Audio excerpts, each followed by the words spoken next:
દિલ્હીમાં ચૂંટણીની તારીખો જાહેર થતાની સાથે જ રાજકીય માહોલ પણ અંગારાની જેમ ગરમાઈ રહ્યો છે।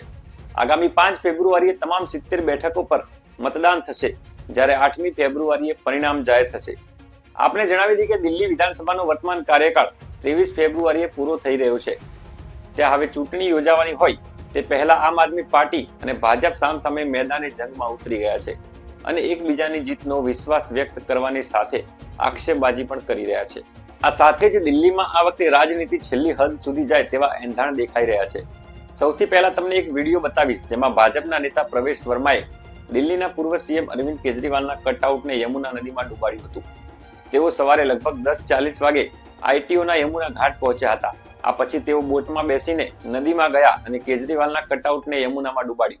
કેજરીવાલના કટઆઉટમાં લખ્યું હતું કે હું નિષ્ફળ ગયો છું, કૃપા કરીને મને માફ કરો। કટઆઉટમાં કેજરીવાલ કાન પકડેલા દેખાય છે। આ વિડીયો તમે જોઈ લીધો। હવે આ કટઆઉટને નદીમાં ડૂબાડનાર ભાજપ નેતા પ્રવેશ વર્માએ શું કહ્યું તે આવો સાંભળીએ। हम ये सारी यमुना मैया का पानी साफ कर सकते हैं। ये कोई साफ करना रॉकेट साइंस नहीं है। इसके अंदर में 8-8 मीटर तक की सिल्ट जमा हो गई है, कीचड़ जमा हो गया है। सारी सिल्ट को मशीन द्वारा निकालना, दोनों तरफ 28 किलोमीटर में जो भी नाले यहाँ पे गिरते हैं वहाँ पे सीवरेज ट्रीटमेंट प्लांट बनाना, वाटर ट्रीटमेंट प्लांट बनाना, दोनों घाटों को, दोनों तरफ के घाटों को पक्का करना।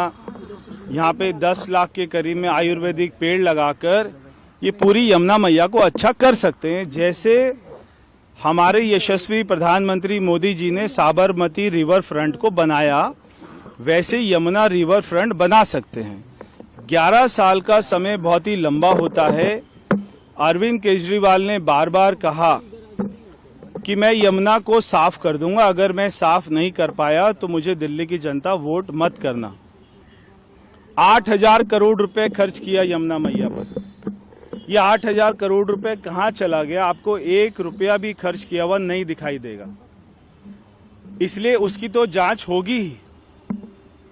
मगर मैं दिल्ली की जनता से मेरा हाथ जोड़कर, मेरा शीश नीचे करके सबसे प्रार्थना करना चाहता हूं, कृपया करके दिल्ली को बचा लीजिए। 5 तारीख को आपके पास में मौका मिला है। एक बार जो आपने ऊपर सरकार बनाई है मोदी जी की, देश में वही सरकार, उसी पार्टी की सरकार दिल्ली में भी बना दीजिए, ताकि दोनों सरकारों में झगड़ा ना हो और दिल्ली की जनता 10 साल तक, 5 साल तक ये ना सुने कि मुझे कोई काम नहीं करने देता। अभी तो बहुत बड़ी बड़ी घोषणाएं करते हैं, बाद में 5 साल कोई काम नहीं करते ये बोलकर कि मुझे कोई काम नहीं करने देता। ऐसे दिल्ली का विकास कभी नहीं हो पाएगा। मैं सभी दिल्ली वासियों से कहना चाहता हूं, एक बार भारतीय जनता पार्टी का बटन दबाएं, कमल का बटन दबाएं।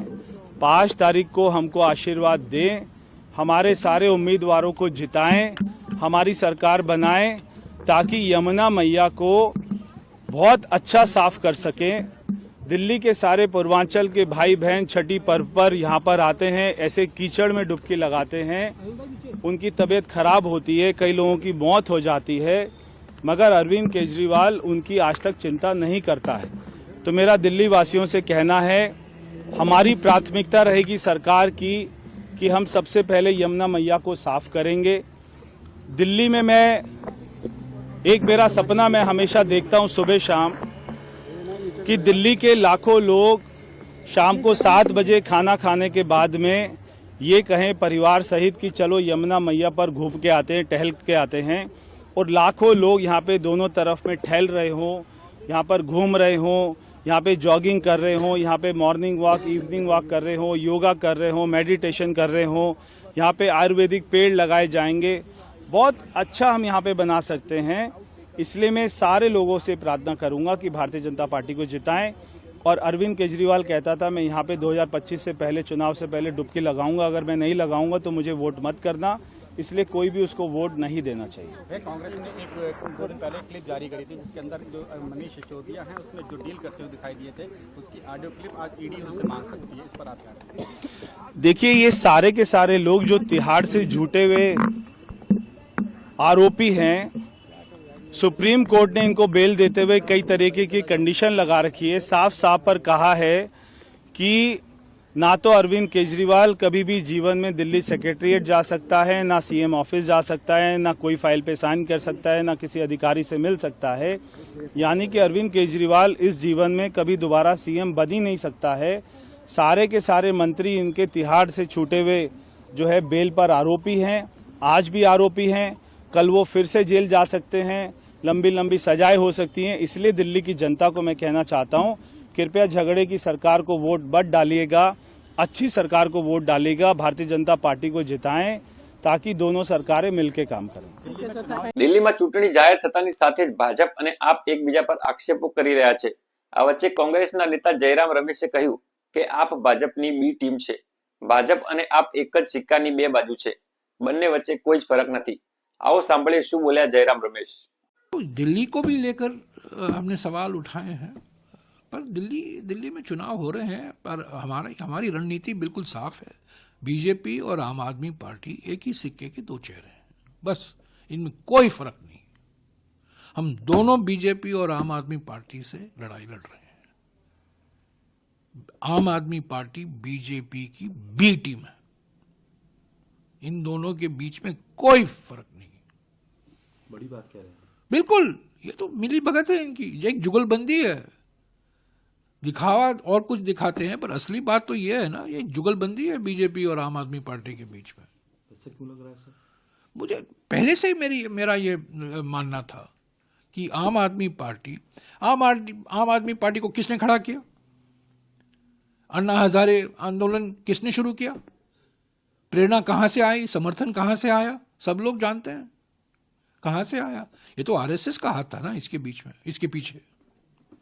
पर आपके तो सहयोगी दल जो हैं ये रहे हैं, आप भी लोकसभा में चुनाव लड़ रहे हैं साथ में, और आप लड़ रहे हैं, तो आप लोगों से तो फिर, और आपके जो इंडिया गठबंधन के और दल हैं वो वहां साथ दिखाई देते हैं। नहीं, देखिए, मैंने हमेशा कहा है, इंडिया जनबंधन लोकसभा के चुनाव के लिए था।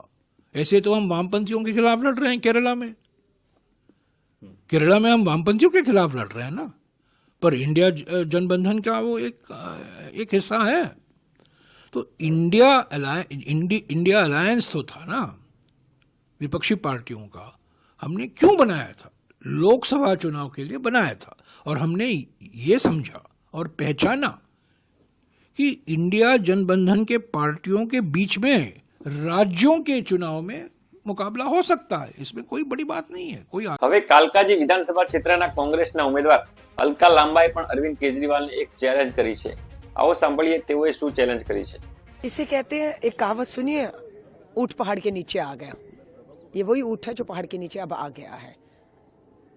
कांग्रेस के सामने आपने शीला जी को इतना बदनाम किया, मनमोहन सिंह जी इतना बदनाम किया, और आज एक इंटरव्यू में कहते हैं जेल में बैठा सोच रहा था सबसे ईमानदार प्रधानमंत्री कौन? डॉक्टर मनमोहन सिंह। माफी मांगिए गुरशरण कौर जी उनकी धर्मपत्नी के पांव में गिरकर, माफी मांगिए श्रीमती सोनिया गांधी जी से, माफी मांगिए केजरीवाल जी संदीप दीक्षित जी से, जिनकी मां का अपमान और दिल्ली की महिला मुख्यमंत्री रही, उनका अपमान आपने लगातार किया, और आज उसी पार्टी के सामने भीख मांग रहे थे आप गठबंधन के लिए। हमने नहीं किया था आपसे गठबंधन। जब आप इस लोकसभा की चुनाव आए, 7 सीटों पर गठबंधन करके आपको समर्थन देकर जिंदगी की सबसे बड़ी भूल की कांग्रेस ने, ये दिल्ली के लोगों ने हमें समझाया कि पहले इसको समर्थन देकर आम आदमी पार्टी की सरकार बनाई, और उसके बाद यहाँ लोकसभा में भी किया, और दोनों बार भारी नुकसान संगठन के तौर पर, पार्टी के तौर पर दिल्ली में हमें हुआ है। और अब कांग्रेस अपने पैरों पर उठ खड़ी हुई है। केजरीवाल में दम हो तो घोषणा करे इंडिया अलायंस से बाहर होने की।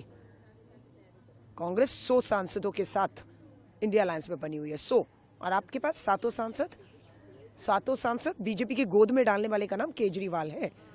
हरियाणा में 10 सीटों पर गठबंधन, 10 सीटें हैं, हमने 9 लड़ी, 5 जीते, 1 दी केजरीवाल को, कुरुक्षेत्र सीट भाजपा की गोद में डाल दी। अच्छा हुआ हमने लोगों की बात सुनी पंजाब में कि ये ठग हैं, लोगों को भगत सिंह की झूठी कसम खा के ठगने वाले का नाम केजरीवाल है। महिलाओं को 1000-1000 रुपया देंगे, 36 महीने से कितना दिया है। वो महिलाएं दिल्ली आपके दरवाजे मिलने आती है और आप कहते हैं ये पंजाब की है ही नहीं है। હવે છેલ્લે જેમની પર હવે ચૂંટણી સમયે આક્ષેપો થઈ રહ્યા છે અને તેમના કાર્યકાળના સમયના 10 વર્ષમાં થયેલા વિકાસ પર પ્રશ્નો ઉઠી રહ્યા છે કે દિલ્હીના પૂર્વ સીએમ અરવિંદ કેજરીવાલે શું કહ્યું તે પણ સાંભળીએ। 2015 में हमारी पहली बार सरकार जब बनी थी तो इतनी समस्याएं हम लोगों ने एक तरह से लीगेसी के तौर पे इनहेरिट की थी। उनमें से एक बड़ी समस्या सीवर की थी। दिल्ली में 1792 कच्ची कॉलोनियां हैं। इन कच्ची कॉलोनियों में हमारी सरकार बनने के पहले 2015 के पहले किसी किस्म का विकास अलाउड नहीं था। सुप्रीम कोर्ट के आदेश थे, सेंट्रल गवर्नमेंट के आदेश थे। उन सब अड़चनों को पार करके हमने सारी कच्ची कॉलोनियों के अंदर काम करना चालू किया। इन कच्ची कॉलोनियों में सीवर की कोई पाइपलाइन नहीं थी, तो जाहिर तौर पे ये सारा का सारा सीवर जो है वो नालियों के अंदर बहता था, गलियों के अंदर बहता था। लोगों का जीवन नर्क था। पिछले 10 साल में लगभग सभी, कुछ कॉलोनियां रह गई हैं, लगभग सभी कॉलोनियों में हमने सीवर की पाइपलाइन डाली है, नई पाइपलाइन डाली है, बहुत बड़े स्तर के ऊपर।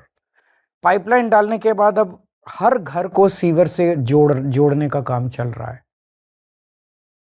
दूसरी तरफ कई कॉलोनियों के अंदर जहां सीवर की पाइपलाइन थी वो बहुत पुरानी हो गई हैं। आज कई जगह से मुझे शिकायत सुनने को मिलती है कि सीवर ओवरफ्लो कर रहा है जी, सीवर लीक कर रहा है जी, सीवर जैम हो गया है जी, सीवर का पानी पीने के पानी से मिक्स हो रहा है जी। मैंने ये तय किया है कि बहुत जल्दी युद्ध स्तर के ऊपर सरकार बनने के बाद दिल्ली की जहां जहां पुरानी सीवर की लाइन बैठ गई है, लीक कर रही है, खराब हो गई है, उन सीवर की पुरानी पाइपलाइंस को रिप्लेस किया जाएगा ताकि लोगों को सीवर की वजह से होने वाली समस्याओं से छुटकारा दिलाया जा सके। तो अगर आपके भी इलाके में सीवर की समस्या है, आप घबराना मत। सरकार बनने के बाद आपके क्षेत्र में भी हम बहुत जल्दी सीवर की पाइपलाइन रिप्लेस कर देंगे, सीवर की सफाई करवाएंगे ताकि आपको सीवर की गंदगी से मुक्ति मिल सके। મિત્રો, દિલ્હીમાં ચૂંટણી જાહેર થતાની સાથે જ રાજનીતિ તો શરૂ થઈ ગઈ છે, સાથે જ જીતના દાવા પણ થઈ રહ્યા છે।